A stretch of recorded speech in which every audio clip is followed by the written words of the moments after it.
आज हम इस वीडियो में जानते हैं कि किस तरीके से मेरी एमटेक की जर्नी रही है और इस एमटेक जर्नी के थ्रू जो काउंसलिंग प्रोसेस है वहाँ से लेकर के हम जानेंगे कि प्लेसमेंट जो सेशन रहा है वो किस तरीके का रहा है। ठीक है, तो यहाँ पे जो चीज़ें होने वाली हैं वो आपके साथ हो चुकी होंगी या होने वाली होंगी टाइम आने पे।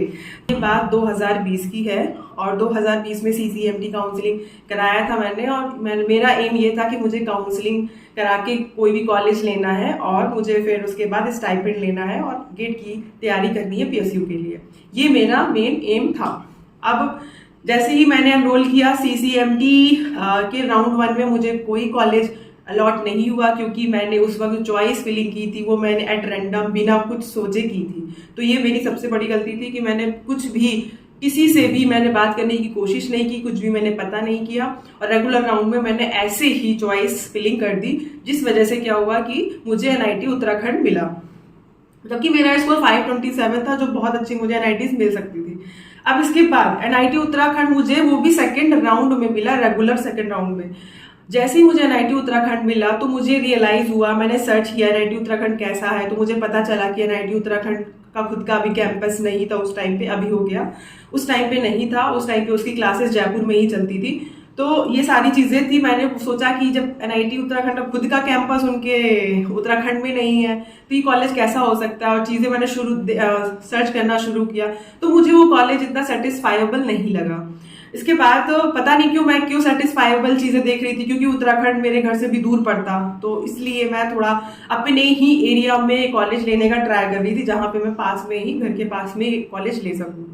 ये सारी चीजें हुई तो अब मेरे बीटेक टाइम के बहुत सारे दोस्त थे जो MNIT इलाहाबाद में थे और कुछ IIIT इलाहाबाद में थे, तो मैंने उनसे बातें की और वहां मुझे पता चला कि IIIT इलाहाबाद बहुत डिमांड में है। बहुत सारे स्टूडेंट हैं जो IIIT इलाहाबाद में जाना चाहते हैं क्योंकि वहां का प्लेसमेंट बहुत अच्छा है और प्रेशर है वहां पे, लेकिन प्लेसमेंट बहुत अच्छा है। और जब मैंने अपने दोस्त से बात की तो उन्होंने मुझसे ये फ्रेंड से बात की तो उन्होंने मुझसे ये बोला कि वहाँ पे पैकेज बहुत अच्छा है, प्रेशर है लेकिन पैकेज बहुत अच्छा है और गर्ल्स के लिए बहुत अच्छा है। गर्ल्स उन्होंने मुझसे बोला कि अगर आप गर्ल है तो आपका प्लेसमेंट पक्का ही है वहाँ पे। तो ये सारी चीजें सुन के और MNIT इलाहाबाद में भी देखा मैंने कि मेरे एक क्लास के बहुत सारे जो मेरे फ्रेंड्स थे क्लासमेट से बीटेक वाले, वो MNIT में एमटेक कर रहे हैं। तो एक तरीके का ये भी था कि हाँ, अगर मैं उनसे बात करूंगी तो यहाँ के टीचर्स, यहाँ के सब चीजें कैसी हैं, ये सारी चीजें मुझे पता हो जाएंगी और मैं अपना गेट का प्रिपरेशन बहुत अच्छे मोड पे कर पाऊंगी। तब ये सारी चीजें पता जब हुई तो उसी वक्त क्या हुआ कि मुझसे ये बोला गया कि अगर आपको NIT में, क्योंकि मैंने प्लेसमेंट का पूछा उनसे, तो उन्होंने बोला कि अगर आप NIT में आना चाहते हो, IIIT इलाहाबाद में आना चाहते हो तो आपको एक कोडिंग भी करना पड़ेगा। और उस वक्त मैंने क्या कि मैंने हैकर रैंक में अकाउंट बनाया और दूसरा चीज मैंने क्या किया कि लिंक्डइन पे अकाउंट बनाया, जो मेरा अभी तक बना नहीं था। उस वक्त 2020 में मैंने लिंक्डइन अकाउंट बनाया उनके कहने पे कि प्लेसमेंट में लिंक्डइन अकाउंट बना होना चाहिए आपका। तो इसके बाद फिर थर्ड जो चीज थी मेरी, सोशल मीडिया में फेसबुक पे एक्टिव हुई और ये 3 चीजें मैंने की। और उसके बाद क्या हुआ कि जो MNIT में और MNIT इलाहाबाद में जो एक फ्रेंड थे, मैंने उनसे बात की तो उन्होंने मुझे बोला कि हाँ, यहाँ पे बहुत अच्छा है, प्लेसमेंट बहुत अच्छा है, ये सब कुछ मुझे बहुत पॉजिटिव रिस्पॉन्स मिले। और मैंने लोगों से पूछा कि मेरा इतना स्कोर है, मुझे MNIT इलाहाबाद या IIIT इलाहाबाद मिल सकता है क्या? तो उन्होंने मुझसे बोला कि हाँ, तुम्हारा स्कोर बहुत अच्छा है और प्रीवियस कट ऑफ से तुम्हारा स्कोर हाई है, तो मिलने के चांसेस तुम्हें ज्यादा है, पक्का मिलेगा। उन्होंने मुझे ऐसे ही बोला। मैंने एक एक्सपेक्टेशन पाल ली कि मुझे IIIT इलाहाबाद में जाना है और ये एक्सपेक्टेशन मेरी एक तरीके से कैसे एक उसमें बन गया कि नहीं मुझे वही चाहिए कॉलेज, इस तरीके का जिद बन गया। अब हुआ क्या कि जब SR राउंड आया तो उसमें फ्रेश चॉइस फिलिंग करना पड़ा और मैंने अपने दोस्त से कांटेक्ट किया और उनका नाम विष्णु है, तो उन्होंने मुझे बताया कि किस तरीके से चॉइस फिलिंग करनी चाहिए। तो मैंने उस वक्त उनके गाइडेंस को लेकर के फिर चॉइस फिलिंग किया। चॉइस फिल करने के बाद मुझे जब रिजल्ट आ रहा था तो मैं बस यही सोच रही थी कि भगवान मेरा IIIT इलाहाबाद है, ऐसी चीजें मैं सोच रही थी मन में और एक तरीके से प्रेयर कर रही थी कि मुझे ये कॉलेज चाहिए। बट जब SR राउंड का जब रिजल्ट आया तो रिजल्ट आने पे पता चलता है कि मुझे MNIT जयपुर मिला है और MNIT जयपुर मिला तो मेरा एकदम मुंह मैं बहुत दुखी हो गई। और रिजल्ट जानने के बाद फिर इवन मैंने सोचा कि चलो ठीक है कोई बात नहीं, सेकेंड राउंड में IIIT इलाहाबाद मिल सकता है। तो मैंने अपने आप को दुखी नहीं किया, एक होप रखी कि सेकेंड राउंड 2 में मिलेगा। अब सेकेंड राउंड 2 का भी रिजल्ट जब आया तो पता चला कि कोई कॉलेज चेंज नहीं हुआ है, वही MNIT जयपुर ही है। इसके बाद मैं लिटरली रोई और उसके बाद मैं यही एक तरीके से मैं मन में ये सोच रही थी कि जो मैं चीज़ चाहती हूँ मेरे साथ क्यों नहीं होता, वो मुझे क्यों नहीं मिलता। और इस तरीके से मैं बहुत दुखी हो रही थी। खैर जो भी था, मुझे स्टाइपेंड चाहिए था तो मैंने फिर MNIT जयपुर में एडमिशन ली। सारी चीज़ें हुई, एडमिशन प्रोसेस हुआ, क्लासेस शुरू हुई और स्टाइपेंड भी आया। और इसके बाद फर्स्ट सेमेस्टर मेरा ऑनलाइन एग्ज़ाम हुआ और ऑनलाइन एग्ज़ाम में रिजल्ट आया 8.25 CGPA। उसके बाद सेकेंड सेमेस्टर था, वहाँ से मुझे फिर कॉलेज में जाना था कि हाँ फिजिकली रिपोर्ट करना है और वहाँ पे अब कोविड का सिचुएशन नहीं है तो अब कॉलेज जा सकते हैं। तो सेकेंड सेमेस्टर मेरा कॉलेज ऑफलाइन हो गया और वहाँ मुझे जाना पड़ा। अब वहाँ जाने पे फिर मैंने क्या किया कि एक IIIT इलाहाबाद की जो स्टूडेंट था, मेरे काउंसलिंग टाइम पे जो स्टूडेंट था, मैंने उससे पूछा जिसको कॉलेज IIIT इलाहाबाद मिल गया था, मुझे नहीं मिला था। तो उसने मुझे बताया कि हाँ उसके, मैंने फीस के बारे में पूछा तो उसने बोला कि अरे यहाँ पे 1 लाख मेरी फीस सबमिट हुई है और हॉस्टल की फीस 90,000 हुई है, तो अप्रॉक्स 2 लाख उसका पर सेमेस्टर में फीस का हो गया। तो वहाँ जाके मुझे रियलाइज़ हुआ कि जो हुआ अच्छा हुआ। मैं MNIT जयपुर में आई और उसने मुझे बताया फीस का ये वाला चीज़, और उसने मुझे ये भी बताया कि वहाँ पे प्रेशर बहुत ज़्यादा है और बहुत कुछ उसको करना पड़ता है, प्रेशराइज रहा है, लैब ड्यूटी सब तो चीज़ें करनी पड़ती, प्लस में कोडिंग वगैरह बहुत ज़्यादा करना पड़ता है, प्रेशर है। तो अब ये सब चीज़ें जब मैंने सुनी तो मैंने रियलाइज़ किया कि भगवान ने मेरे साथ जो भी किया अच्छा किया, क्योंकि MNIT जयपुर में मैं जब वहाँ पे गई और देखा कि इस तरीके से वहाँ के प्रोफेसर्स बहुत अच्छे हैं, बहुत सपोर्टिव हैं, और कभी भी मुझे ऐसा नहीं लगा कि वो हम अगर किसी इंटर्नशिप हो या फिर कोई हमारा जो थॉट प्रोसेस हो किसी टेक्नोलॉजी को लेके, हमेशा उन्होंने उस चीज़ को सपोर्ट किया, स्टूडेंट्स की बातें सुनी। तो ये चीज़ मुझे वहाँ MNIT के जो प्रोफेसर हैं उनका बहुत अच्छा लगा और बहुत सपोर्टिंग मुझे वहाँ पे लगा। तो क्या हुआ कि जैसे ही MNIT के सेकंड सेमेस्टर में गई तो वहाँ पे एक कंपनी आई NVIDIA, और वो स्पेशली फॉर वुमेन्स के लिए थी। और यहाँ पे क्या हुआ, यहाँ से मुझे लगने लगा कि हाँ मैं वुमेन हूँ तो अब मुझे फ़ायदा मिलेगा।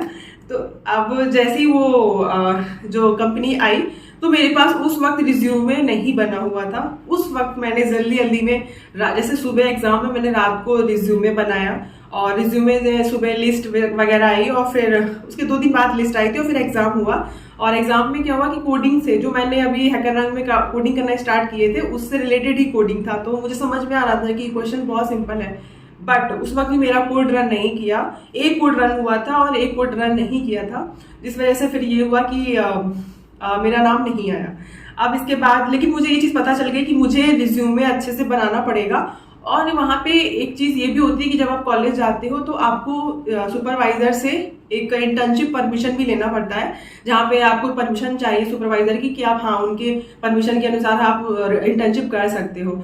तो वो चीज़ मेरे पास, एक दूसरी कंपनी आई तो उसको इंटर्नशिप लेटर चाहिए था, परमिशन लेटर चाहिए था, तो वो परमिशन लेटर मेरे पास नहीं था। ये चीज़ मुझे पता नहीं थी। जब मुझे पता चली कि वहाँ पे रिज्यूमे अपलोड करने के बाद वो परमिशन लेटर भी अपलोड करना पड़ता है, तो मैंने अपने सुपरवाइजर से एक मेल लिखा, उनको बोला कि मुझे परमिशन लेटर चाहिए। तो उन्होंने मुझे विदिन 20 मिनट्स उन्होंने मुझे मेल किया परमिशन लेटर बना के और चीज़ें की। तो इससे मुझे पता चला कि वहाँ के जो प्रोफेसर हैं वो कितने सपोर्टिव हैं। मुझे अपने सुपरवाइजर बहुत सपोर्टिव लगे, बहुत ज़्यादा सपोर्टिव। मुझे एक ऐसा उनसे फील होता था जैसे कि वो मेरे एक फादर टाइप वाली बॉन्डिंग उनसे एक फील आती थी कि हाँ वो ये एक लाइक अ डॉटर फादर वाला जो एक रिलेशन होता है वो मुझे उनसे फील होता था अपने सुपरवाइजर से। तो इस तरीके से चीज़ें हुई धीरे धीरे। अब क्या हुआ कि ये सेकंड सेमेस्टर की चीज़ें हुई।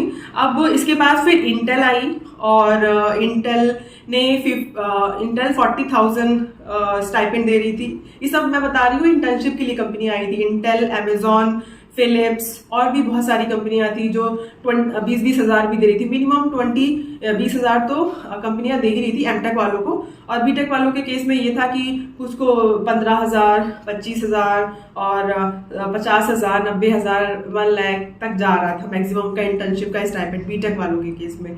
तो ये सब चीज़ें जब मैंने देखी तो मेरा एक मन हुआ, एक तरीके से पलटा मन की नहीं अब तो मुझे कॉर्पोरेट में जाना चाहिए क्या। ये गेट ठीक है, अच्छी बात है, बट अगर जरूरी नहीं है कि गवर्नमेंट जॉब मिले तभी आप सक्सेसफुल हो। ऐसा उस वक्त मेरे जो जहन में बात चल रही थी कि हाँ मुझे ऐसा ये चीज़ें भी होती हैं, ये चीज़ें भी होती हैं, अपनी अपनी जगह सारी चीज़ें का इम्पोर्टेंस है। अब वहाँ पे जाने पे फिर जब थर्ड सेमेस्टर आया, थर्ड सेमेस्टर पे फिर क्या हुआ कि लैब ड्यूटी लगी और एग्ज़ाम ड्यूटी लगी और उसके बाद फिर प्लेसमेंट सीजन शुरू हुआ। और वो जो लैब ड्यूटी एग्जाम ड्यूटी थी वो मुझे करने में बहुत अच्छा लगता था और बहुत मज़ा आता था। उस वक्त मुझे उस पॉइंट पे मुझे लगा कि जो एमटेक है वो बिल्कुल भी हार्ड नहीं है, वो पर्सन टू पर्सन डिपेंड करता है। किसी को वो डिपेंड करता है लोगों पे कि उसको कठिन लेते हैं या फिर उसको इजी लेते हैं। अब इसके बाद बात करती हूँ मैं प्लेसमेंट की। ये सारी चीज़ें हुई जब प्लेसमेंट सेशन आया। ये बात है फर्स्ट ईयर से प्लेसमेंट सेशन स्टार्ट हो जाता है। तो थर्ड सेमेस्टर की बात है ये। और उस वक्त आपका इंटर्नशिप के लिए भी कंपनियां आती है और प्लेसमेंट के लिए भी कंपनी आती है फुल टाइम के लिए। तो प्लेसमेंट के लिए आई तो मैं बहुत सारे प्लेसमेंट्स में बैठी और लेकिन मेरा जो मेन मोटो था वो ये था कि थोड़ा हाई, अगर मैं प्लेसमेंट ले ही रही हूँ तो थोड़ा हाई पैकेज का जॉब लूँ। तो इस तरीके से क्या हुआ कि एक कंपनी थी जिसका मैं एक्सपीरियंस आपके साथ शेयर करना चाहूँगी, मिनी ऑरेंज नाम से।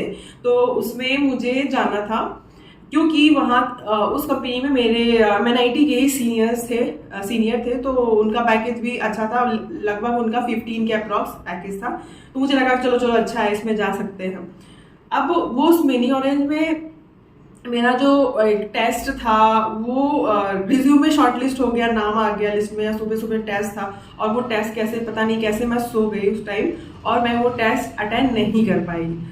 अब यहाँ पे ये दिक्कत हुआ कि उस टेस्ट की वजह से मुझे रेड फ्लैग मिलने वाला था, क्योंकि जब एक पॉलिसी होता है कॉलेज का कि अगर आपने किसी कंपनी का आपने फॉर्म फिल किया है और आप जब टेस्ट आप मिस कर देते हैं तो आपको एक रेड फ्लैग का प्लेसमेंट सेल की तरफ से मिल जाता है। आपको एक वार्निंग मिल जाती है कि अगर आपने इससे ज़्यादा वार्निंग 3 रेड फ्लैग होते हैं, अगर 3 रेड फ्लैग आपके आ गए तो ये होता है कि आप प्लेसमेंट में नहीं बैठ पाओगे उसके बाद, ठीक है, 6 मंथ तक नहीं बैठ पाओगे।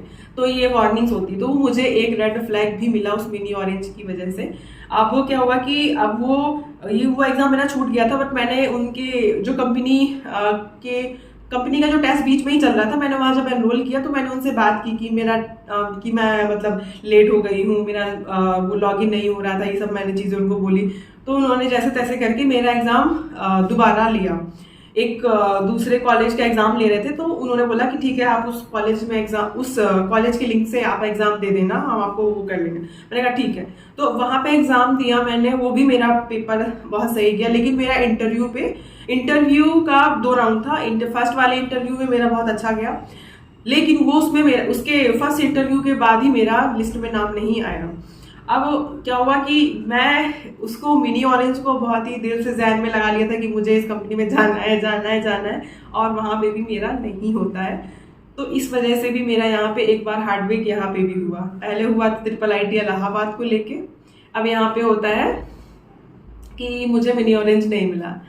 अब ये सारी चीज़ें हुई तो अब मैं मतलब अंदर ही अंदर मेरे मन में चल रहा है कि भगवान मेरे साथ क्या कर रहे हैं, ये क्यों है। पहले मुझे रियलाइजेशन हुआ कि ठीक है मुझे IIIT नहीं मिला, अच्छी बात है क्योंकि फीस बहुत थी, प्रेशर वहाँ का बहुत था। अब यहाँ पे मिनी ऑरेंज में मैंने वो एक तरीके से इच्छा जागृत की कि हाँ मुझे मिनी ऑरेंज जाना है, ये भी मुझे नहीं मिली। अब आगे जानेंगे कि इसका क्या चीज़ क्यों नहीं मिली थी, वो रीज़न क्या था और कितनी अच्छी बात है जो मुझे एक कंपनी नहीं मिली। ठीक है, अब इसके बाद क्या होता है कि एक कंपनी आती है सैमसंग SDS, उस वक्त दिसंबर की बात है, दिसंबर 2021 की बात है। अब दिसंबर में क्या होता है कि फॉर्म मैंने फिल किया वहाँ पे सैमसंग SDS का। फिल करने के बाद क्या होता है कि हाँ, फिल करने के बाद क्या होता है कि एकदम शांत माहौल हो जाता है।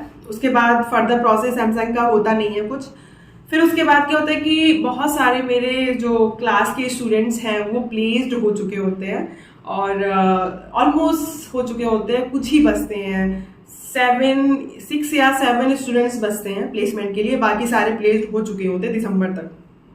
और उन 6 या 7 में से मैं भी थी जो प्लेस नहीं थी, मेरा भी प्लेसमेंट होना था। अब हुआ क्या कि मेरे जब सुपरवाइजर को ये सारी चीज़ें पता चलती कि मेरा प्लेसमेंट नहीं हुआ अभी तक, तो वो मुझे बोलते हैं कि एक तरीके से वो मेरे फादर टाइप के थे। तो उन्होंने मुझसे बोला कि अरे तुम्हारा प्लेसमेंट क्यों नहीं, वो टेंशन में थे मेरे लिए कि इसका प्लेसमेंट क्यों नहीं हो रहा है, और कहीं ऐसा ना हो ये बच्ची दुखी हो जाए और कुछ कर ले, जो होता नहीं पेरेंट्स को टेंशन होती है, वैसे मेरे सुपरवाइजर को टेंशन हो रही थी। और वो बहुत सोच रहे थे कि, क्योंकि वो सोचते थे कि अगर उनके अंडर कोई बच्चा है, और इवन वो अपने अंडर नहीं कि वो पूरे कॉलेज के जो स्टूडेंट्स हैं उनकी बहुत टेंशन लेते थे कि अरे ये ऐसा है तो इसको, और समझाने ही बैठ जाते थे कि इतना चिंता मत करो, पढ़ाई लिखाई ठीक है अपनी जगह है, लेकिन पढ़ाई लिखाई से तुम नहीं हो, तुमसे पढ़ाई लिखाई है, ऐसे चीज़ें वो बोलते थे। तो ये हुआ क्या कि उन्होंने, मेरा जो फर्स्ट ऑर्गेनाइजेशन था वो NIC दिल्ली था, और NIC दिल्ली का रेफरल मुझे मेरे सुपरवाइजर ने दिया था। और वहाँ पे मेरा जो एक तरीके का पोस्ट था वो रिसर्चर का था, जहाँ पे मुझे रिसर्च वाला मेरा काम था। और ये मैंने ज्वाइन किया जनवरी में, NIC Delhi mid of January. तो जनवरी में जब मैंने ज्वाइन किया वहाँ पे, और वहाँ पे दिल्ली सचिवालय में मेरा ऑफिस था, और लक्ष्मी नगर में मैं वहाँ पे रहती थी कि ऑफिस के पास में है। बट वहाँ पे मुझे इतना हौच पौच लगा, वहाँ का जो लक्ष्मी नगर का PG था वो मुझे बहुत सुटेबल नहीं लगा, और बहुत सारी चीज़ें थी, डिफिकल्टीज थी वहाँ से जाना। और बाद में मुझे पता चलता है कि वहाँ पे जो रिसर्च, जब तक मैं रिसर्च करती तब तक मेरा वहाँ पे काम था, और जैसे ही मेरा रिसर्च का काम, पेपर पब्लिकेशन का काम हो जाता, तो एक तरीके से मेरा कॉन्ट्रैक्ट भी खत्म हो जाता। मुझे ऐसा वहाँ पे पता चला लोगों से बात करके। अब मेरे अंदर ये चीज़ आई कि मुझे वहाँ से हटना है, क्योंकि वहाँ की जब मेरे सुपरवाइजर ने बोला था कि मुझे सैलरी जो है वो 50K के अराउंड मिलेगी, बट वो 50K के अराउंड जो सैलरी थी, तो मैं देखती थी कि वो मेरे कॉलेज में स्टूडेंट्स को मिल रही है, तो वो भी स्टाइपेंड में, तो मुझे वो सैलरी बहुत अपने लिए एफिशिएंट नहीं लगती थी। तो जब ये चीज़ें हुई तो हुआ क्या कि जब मुझे ये पता चला, पहले तो मैंने, मेरे फैमिली के मेंबर जो थे, पापा मम्मी सब लोग बहुत खुश थे कि मतलब मुझे गवर्नमेंट जॉब लग गया, मैं जो चाहती थी कि मैं गवर्नमेंट जॉब में जाऊँ, मुझे लग गया, मैं NIC में मेरा हो गया है। तो ये सारी चीज़ें आके मेरी फैमिली बहुत खुश थी, लेकिन कहीं ना कहीं मुझे बहुत अंदर ही अंदर एक फील हो रहा था कि मुझे सिर्फ 50,000 मिलेगा, और यहाँ पे जो स्टाइपेंड बच्चों को मिलता है, BTech को और MTech वालों को, वो इतना ही मिलता है, मुझे वहाँ फुल टाइम पे मिलेगा।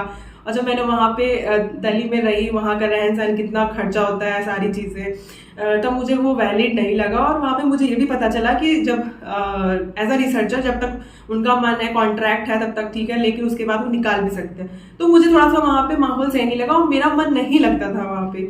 अब इसके बाद हुआ क्या कि मैं वहाँ पे 15 डेज ही जॉब की हूँ, ज़्यादा नहीं की हूँ। फिर मैं वापस चली आई अपने कॉलेज, और फिर मैंने क्योंकि वहाँ पे मुझे पूरे दिन ऑफिस में रहना होता था, और जो भी मेरा प्लेसमेंट की जो कंपनी वगैरह आती थी उसको मैं फॉर्म भी नहीं फिलअप कर पाती थी, और ना ही एग्ज़ाम दे पाती थी। मेरे पास साथ ये इशू था उस वक्त, फॉर्म फिलअप कर भी लेती थी, लेकिन मुझे एग्ज़ाम देने का प्रॉब्लम था, क्योंकि वो जो था वो मैं कॉलेज की तरफ से नहीं गई थी, मैं अपने सुपरवाइज़र मेरे रेफर किए थे, तो वहाँ से मैं गई थी।